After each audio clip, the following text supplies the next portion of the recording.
Yeah, I know a couple of the people from Void. They're a really old team. Like I think they've been playing together for like 3 years, and I think they have had some ambitions either in the past or in the future for OWCS. I see. Well, in terms of the roster for Kasa Harbingers, we have Iqua playing main support. Apparently, Iqua is French, running purely off Monster Energy. Interesting. Rose is the most infamous person in the org by being a diamond in a GM team. I don't really believe that somehow. Zuff was not here to give us any information on him, apparently, which is really helpful. And Florin plays Cassidy. That's yeah. Some people have to do that as well. In terms of the state of the game since we last cast a tournament together, there have been an awful lot of changes. Absolutely. The buffing of tanks is just insane. And the current meta also is very interesting with dive with Ash basically, especially if we watch OWCS. It's very common to see Ash, especially on defense in dive at the moment. Maps like Gibraltar, Dorado, Ash is really strong on those points. Anywhere where she can set up and only has to disengage with her coach gun rather than engage, then that's a really powerful position for her. Yeah, absolutely, and especially with her ability to headshot monkeys on their way in and do that kind of poke damage in the setup or in the setup against dives as well. It's really really practical. And of I course, kind of feel that we're sort of heading in towards somewhat of a dive meta in a lot of cases. absolutely. Especially on the Korean side and the Asian side of Overwatch, dive is just dominant as usual, but more than usual as well. Of course, it will be all change again in just a couple of days with the new season, and of course the release of Juno. But Juno will not be allowed in the group stage of this tournament, but will be allowed, as I understand, in the finals. Do you think what do you think we can expect from that?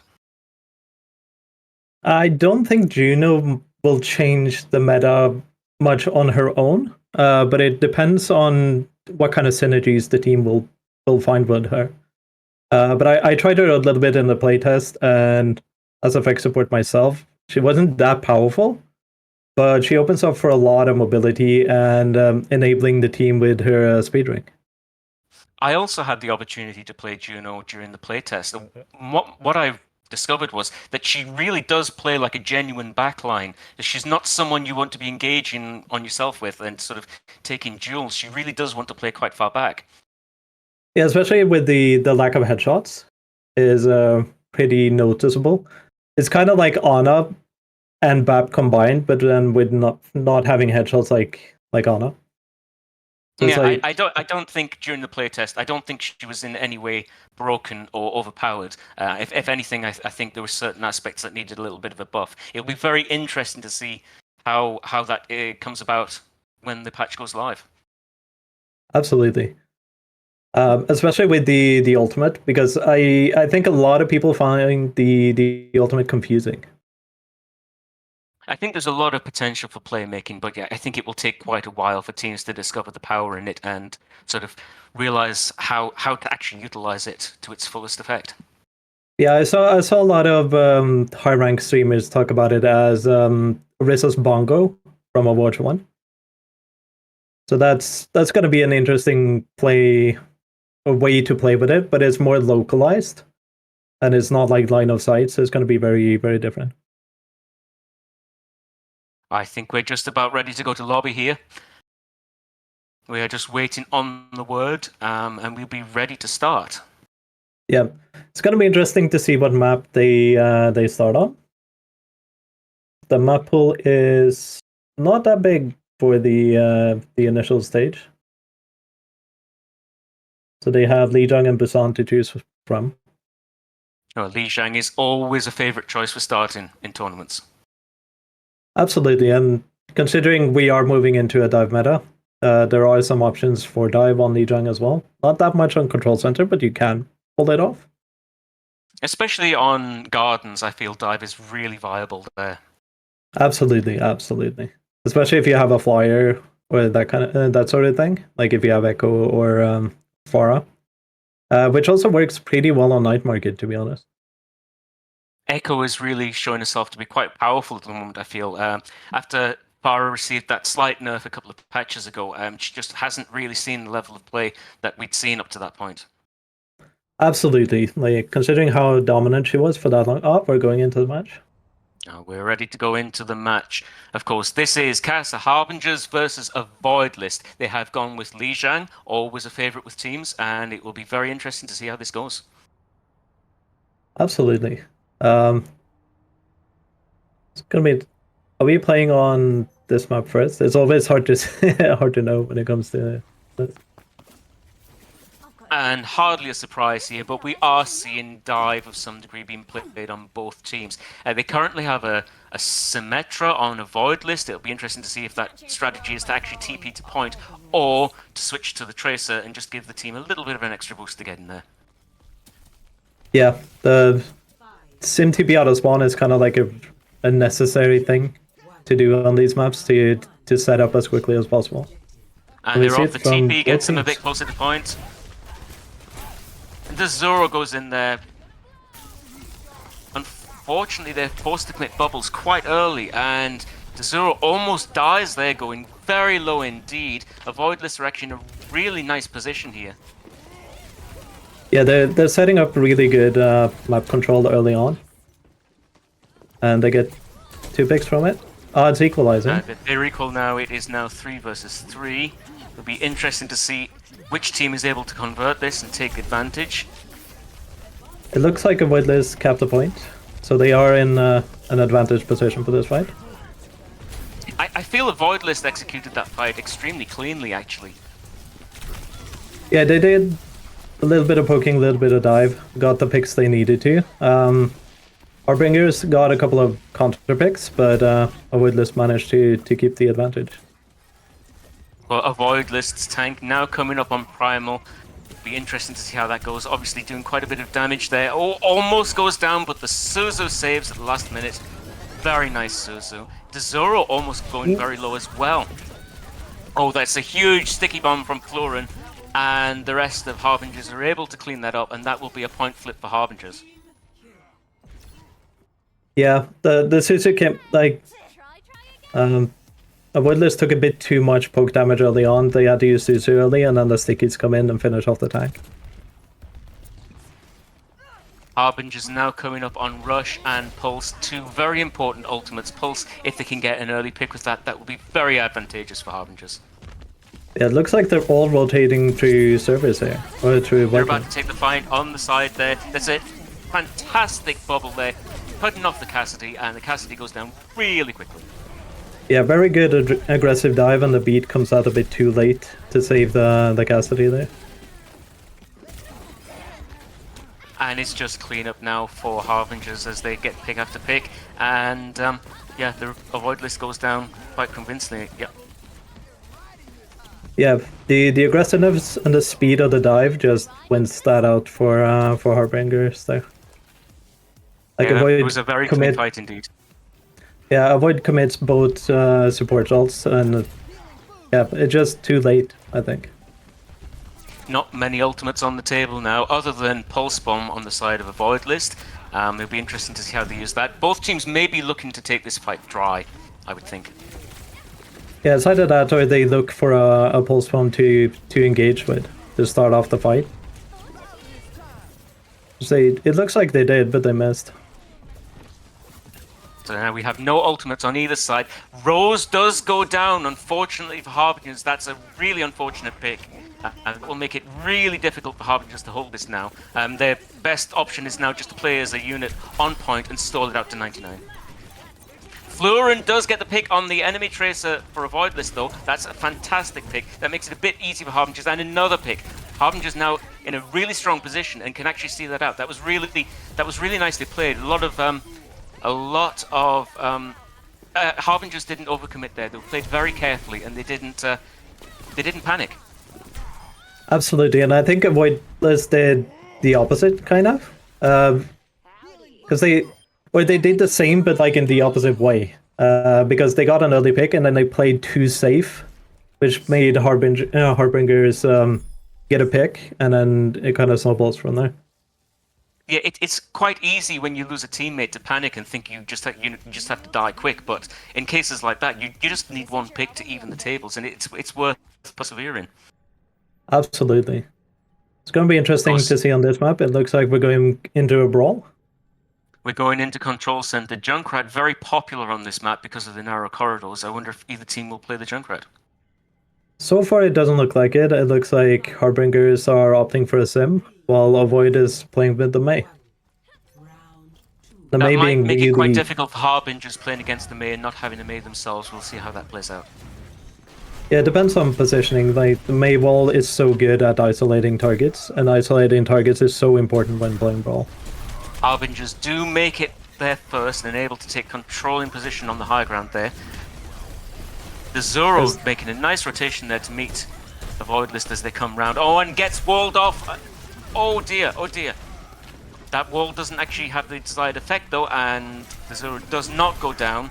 Lamp used by a Void List. They're all looking very low, but Lamp does its job, keeps them going.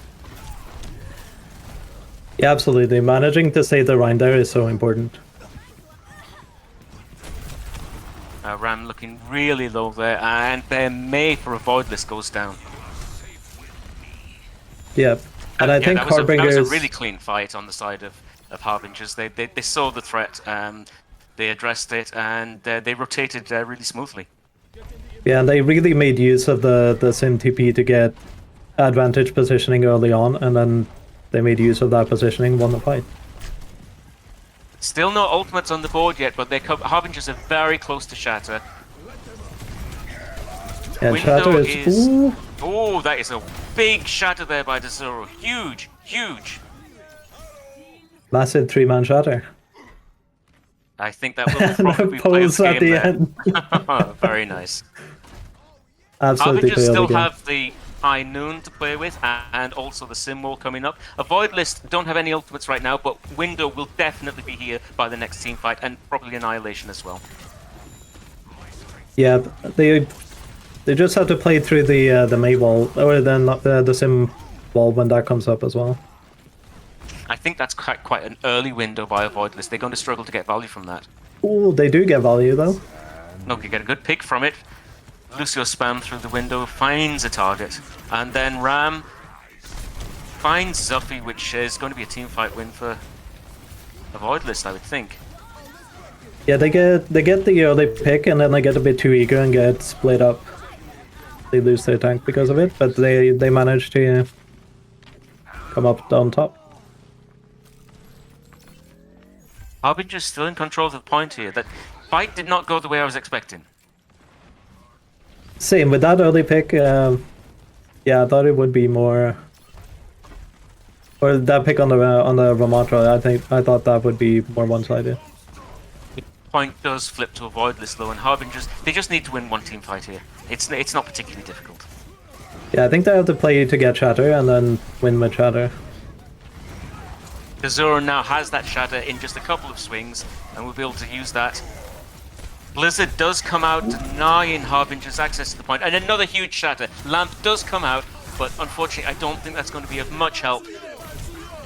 Rose finds a pick on the enemy Cassidy, and then another pick, and then that map does go to Harbingers, quite convincingly, I feel. Yeah. I think they're playing really well, even when they're losing teammates. They're managing to turn stuff around and win team fights. Yeah, I feel Harbingers are very disciplined in how they play. Like, they are very confident, they know what they're doing, they've been in this situation before, and they know what to do, and they know what's expected of them. Absolutely, and I think playing the Rhine is advantage in one setting against the Ramatra, because if you can manage to lure out shield from the Ramatra and get that Shatter off, there's nothing they can do. Well, yeah, that's very true. The Ram shield is extremely difficult to try and block a Shatter with. It's a very difficult thing to do, and I don't see it done very often. Yeah, the only other option is to play more around Mei and Mei wall, and making sure that You isolate target, and then when you isolate the target, actually kill the target, which I think is what Avoid List was struggling with there. What do you think Avoid List needs to do to win this next map? What changes do you think they'll implement? Kind of hard to know without knowing which map they're playing on, because they can pick between both Eichenwald and Parisio. But I think when they isolate someone, they need to be more coherent as a team and actually finish off the kill. I think that's the main thing. I feel the coordination with Avoid List is just somewhat lacking in comparison to Harbingers. They just don't look as practiced and as slick on their execution of the plays. Absolutely. But looking at the information about the team, they are a relatively new team. I just realized now that I talked about the wrong team in the introduction. So yeah, Avoid List is a very new team, while Harbingers, which you know better than me, are a bit more seasoned. Well, they've decided to go with Eichenwald. I think Avoid List just need to watch their coordination and just play a bit more together and not give away such easy plays. Yeah, this is one of those maps that open up for pretty much any composition can work on this map. It's all about the rotations and the timings. Yeah, you're absolutely. If you get control of Castle on second point, it doesn't really matter what comp you're playing. It's the control of the high ground that matters the most. Absolutely, and it's a bit the same on first point as well. If you have the back high ground for your supports and you control the point area or the chokes, it's really hard to get in. Harbingers have decided to go on a roll comp with the Tracer. That can be really effective, as first point is a really nice place for Tracer to be able to find some angles. Yeah, and Avoid is going a bit more dive and disrupt with the ball here. We don't really see a lot of ball at the moment in the current meta. No, I am very surprised that they opt for a ball with the combination of characters that they played or picked compared to especially with Monkey. them having the Ash, it doesn't really give them an awful lot of follow-up. Yeah, but there has been metas in the past where ball has been played as like a poke tank. So it could work if you boot people into Ash's sightlines without the enemy team being able to reach Ash. It's pretty good. Well, Harbingers are weathering the dives really quite well here. Nothing major of note to talk about. It's just Avoid List just need to carefully and consistently push until one of them finds a pick. Yeah, and the Harbinger just has to play a bit back, play for the sustain, and not get split off. Oh, Stables almost dies there to the Ramatra punch. I'm not really feeling that the ball's getting much value right now. I think Winston with the Winston bubble would be way better here. Oh, nice headshot as well. Really nice cleanup there by Harbingers, who are looking extremely strong on this point now. They're coming up on ultimates. We have Window and we have Annihilation Pulse soon. Essentially, they're going to be working with 4 or 5 ultimates next team fight. Yeah, absolutely. I don't think Ramatra's ultimate is going to be that impactful against what the Avoid List is playing, but it will keep him alive. And that sustain is so important. The beat there. That's really early. I'm not sure they're going to find much value from that. That was a bit weird. And again, ball going really low, not finding much value. Rose pops the high. Noon there is forced to back off a bit.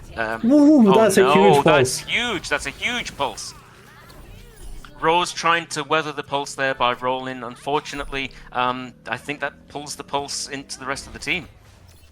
Yeah, and bit of team banter in the in-game text chat there as well. I'm sure you're going to feel quite sore about that.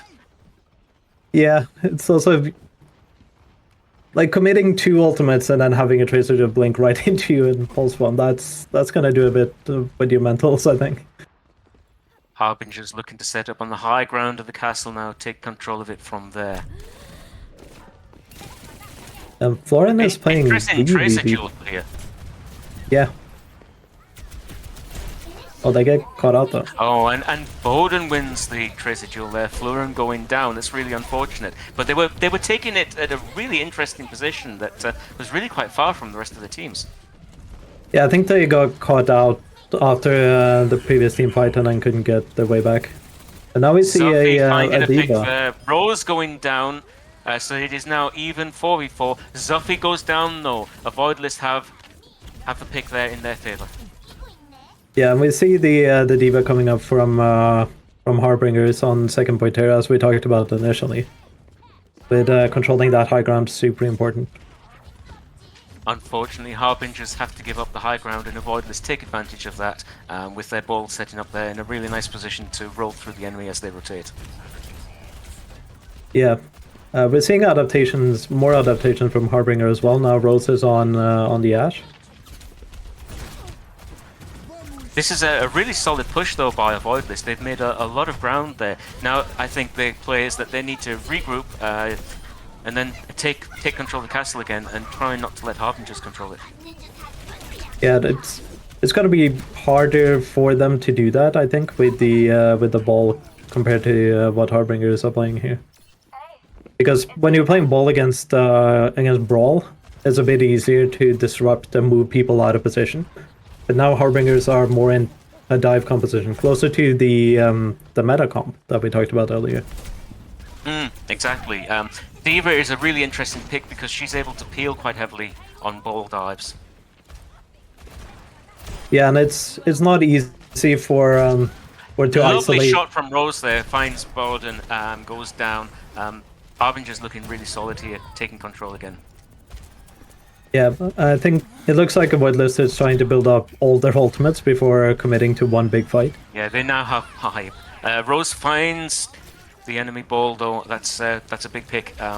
In terms of ultimates, the teams are now looking quite uneven, with Avoidless having 5 to go in with. It will take a lot of discipline to decide which ones to use and not overcommit. Be interested to see which ones they choose. Yeah, the ult economy now is basically we have all ultimates in the game available. The Bob does come out, doesn't really find a particularly useful position, and gets destroyed really quite quickly. Zuffy goes down, and yeah, Avoidless. They've only committed Rush and they've committed 3 now. Oh, they only left with Pulse. They've decided to commit all 4. This is exactly what I was afraid of, that they would just play an overcommit, which is going to leave them really quite down for the next fight. Yeah, something that regularly happens in game in Overwatch when there's a lot of ults to play, a lot of ults get played. Like one person clicks Q and then the rest just follow. I feel with the amount of picks that Avoidless had there that they were really close to converting that to a potential cap, but they've really fallen short and left themselves with just Pulse, which is a really nasty position to be in. It's also hard to push the payload with the comp they're playing, because Harbingers can just dive the point and get rid of people, and then you get no progress. What we're seeing from Harbingers is they're really quite quick to adapt and change their playstyle and their comp, and Avoidless aren't really adapting.